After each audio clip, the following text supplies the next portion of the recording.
I want to talk about Kristi Noem. You know Kristi Noem, don't you? I don't. How many of you guys know Kristi Noem? Can you name? Yeah. Not New Mexico, North Dakota or South Dakota governor? South Dakota. Ding, ding, ding, ding, ding. Well, she's under fire this morning because of some abuse of office problems. So I don't know if you know this, but Kristi Noem's daughter was rejected. She was rejected for a real estate appraiser's license. By the way, let me just say this. Who the hell wants to be a real estate appraiser? Like, I've made fun of that on the show for a long time. We're moving to computer systems, right? There's no young person is going to college and then coming out saying, I'm going to college to become a real estate appraiser. I mean, talk about an industry that is completely dying because it's all going digital. Like, there's no young people are becoming real estate appraisers. But apparently Kristi Noem's daughter tried to. This is a profession that is literally drying up and going. Even commercial property, they don't even use human beings anymore for real estate appraisals. I mean, it's just ridiculous. Don't get me started against appraisals. I think they're ridiculous, totally subjective, and they're garbage. Well, and I was going to say it's just a way to manipulate things. Oh yeah, and think about the manipulation that happened in 2008. The bank would be like, "Hey, John, go ahead and appraise that property. We got an offer on that property for $1.2 million." And the appraiser's like, "Oh, okay. Well, I know it sold like a month ago for $200,000. I'm sure it's now worth $1.2 million. Sure." I mean, yeah. Talk about corruption, by the way. So anyway, her daughter, Kristi Noem's daughter, went to get her appraisal license and was rejected from the licensing. She didn't get it. So then what does Kristi Noem do? The governor of South Dakota calls the head of the agency, the government agency, says, "Come to my office. Come to my office." And asks her to change, or asks the head of the agency to change their decision. Hey, my daughter was rejected for this position, and I'd like you to change that because she's my daughter.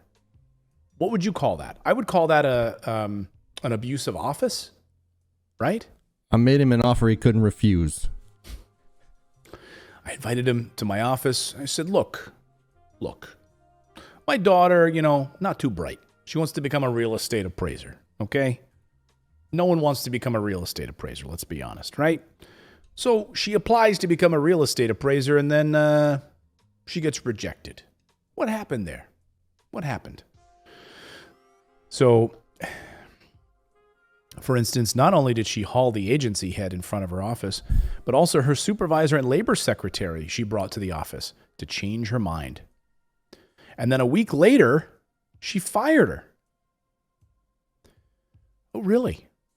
Then, because they complained, the head of the agency complained that she was fired after this, the official complaint, which was later withdrawn after South Dakota gave her $200,000 in hush money in a settlement. This is according to the Associated Press that did the investigation in this. So, case in point, let me just read the Associated Press tear sheet here. That's like Godfather level stuff right there. Exactly. And I love how they pointed out here. Case in point, just how bad things are in South Dakota right now. You remember their attorney general who killed a pedestrian and then drove away from the scene? And then his only punishment was a small fine. By the way, he's still attorney general, by the way. Okay? So your attorney general in South Dakota killed someone, drove away from the scene, and only got slapped with a small fine. If you did that, would that be your punishment? No. The answer is no, by the way.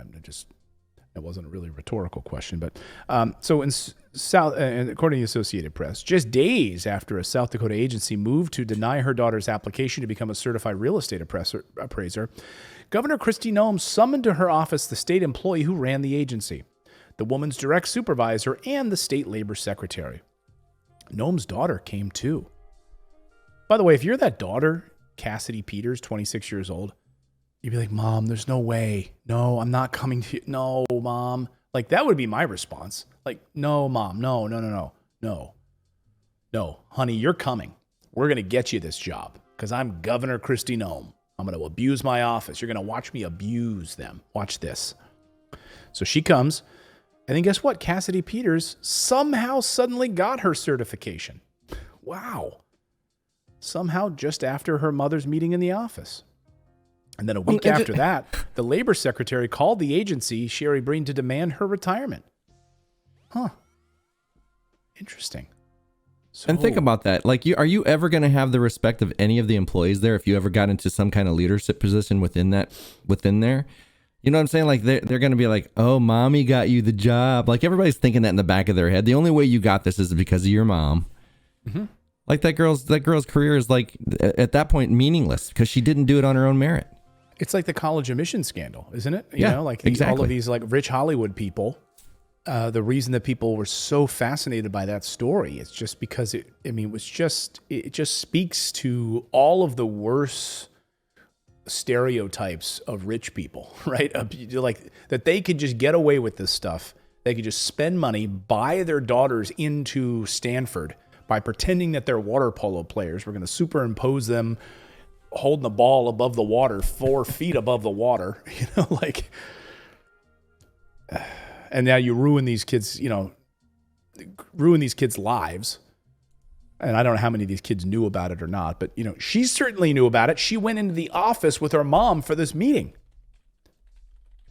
And then Kristi Noem tweets, listen, I get it. I signed up for this job, but now the media is trying to destroy my children. This story is just another example of the double standard that exists with the media, going after conservatives and their kids while ignoring liberals.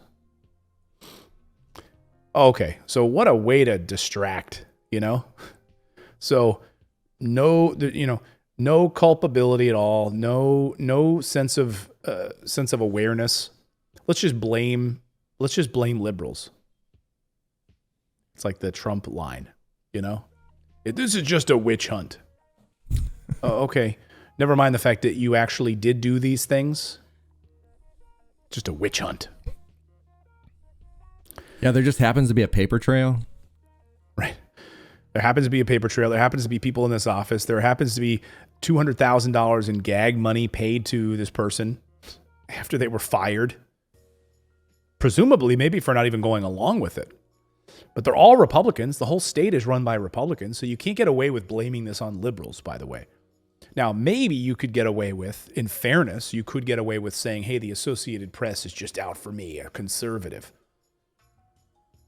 Maybe you could argue that. Maybe.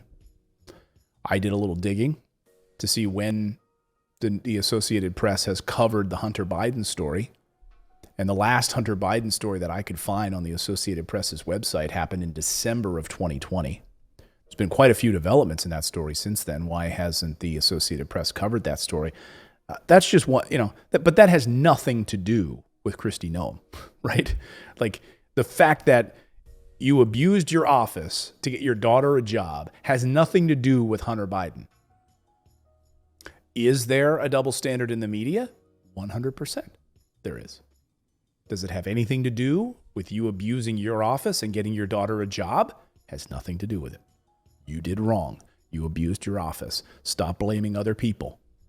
Frankly, she should retire. She should quit. She should resign. Well, and think about it. At the end of the day, somebody that would do that would use that power to get somebody in office, think of what they did, the abuse they would use to get themselves into office. And it's not like this is going to be the first time. It's like, oh, this is the only corrupt thing I've ever done. Right. Yeah, this is the first, by the way, the only time I was caught. Right. That's what it always is. And by the way, how was she caught? Clearly, it had probably had something to do with the fact that this person in the office, one of the office who didn't want to do it, got fired and was pushed out of office. Just some sort of disgruntled employee who then actually broke the story. Because these are all Republicans. Yeah, let's see how many checks have been written to individuals for hush money. Like if there's one, it's probably going to be more. Yeah. So you have an attorney general there in, like Lady Manso says, yeah, Joe Manchin bought his daughter an MBA. Yeah, we've covered that here on the show. And that's been covered, by the way. That's what these people do. Like nepotism, this nepotism, and you want to lecture other people about entitlements, and you abuse your office. What other people, talk about, you try to pretend that you're all egalitarian, that you care about other people, that you want equity in the system. The little guy, and then you abuse your office. What other person has someone in their back like that, a governor who can literally just go in and say, and haul the head of that agency into their office, threaten them? My daughter here, she's 26. She wants to be a real estate appraiser. Well, and I'll argue that any of these senators, Congress, or whatever that take any kind of lobby money, they are corrupt if they don't care about people. And I bring this up all the time and I catch hell for it. But like Ron Paul, I use him as an example because we always talk about the $30,000 furniture budget on this show and how they get that as a Congress or Senate for their office. Well, Ron Paul always gave that money back at the end of the year. He never used it because that was the people's money. He could not justify using that money. So if you look at any of these people that take even a dollar from lobbyists, they are corrupt, and all of them do it. Yeah, because how can you say that you won't curry favor for these companies? Like if you take money from Google, if you take money from Apple, if you take money from big oil companies, big energy companies, if you're Kirsten Sinema, who's taken money from all of these big businesses, these business groups, all of it, how can you then look me straight in the face and say that when the time push comes to shove and these businesses need an ally, you're not going to be there? That's why they spend the money, because they know it works. Money pays, right? Money works. Writing checks for $5,000 to Kirsten Sinema, it works. Right. You're paying for a service. It's not like they're just like, I really like this person. I really like their values. And I just really feel like they're a good politician and I want to support them. So here's some money towards, I don't know, just go get your kids some ice cream. No, it's like they want something out of you or you're not getting a dime from them. There's no such thing as a free lunch. No. You'll learn that, something I'd love to teach to my children, but someone wants to take you out to lunch, like a business partner wants to like, hey, let's get to lunch. I want to go. I have a couple ideas I want to run by you, right? There's no such thing as a free lunch because that person's going to be calling you for the next 2 years, asking you to look at his or her project. They kind of do get a free lunch when you talk about grassroots donations. The donations that come from us, that's basically free lunch because we don't get anything out of our investments ever. Right, $5 here, $5 there. Well, sometimes it does. We actually get politicians put in there who aren't bought and sold by big businesses. And so, but they're very few and far between. Yeah. So, be interesting to see what happens here. See if Kristi Noem decides to resign for abuse of office. And again, she has a whole Republican state. She has a whole Republican state legislature and everything. So, will they force her out? Doubtful, but we'll see. Kirsten Sinema may be pushed out. Doubtful, but we'll see. Thanks for subscribing to the channel. You can also become a channel member by going to morninginvest.com/join, where you can stick it to the mainstream media and support independent journalism. We're able to bring you the stories that you won't see on any of the major billionaire-backed networks. Thanks so much. We'll see you next time, everyone.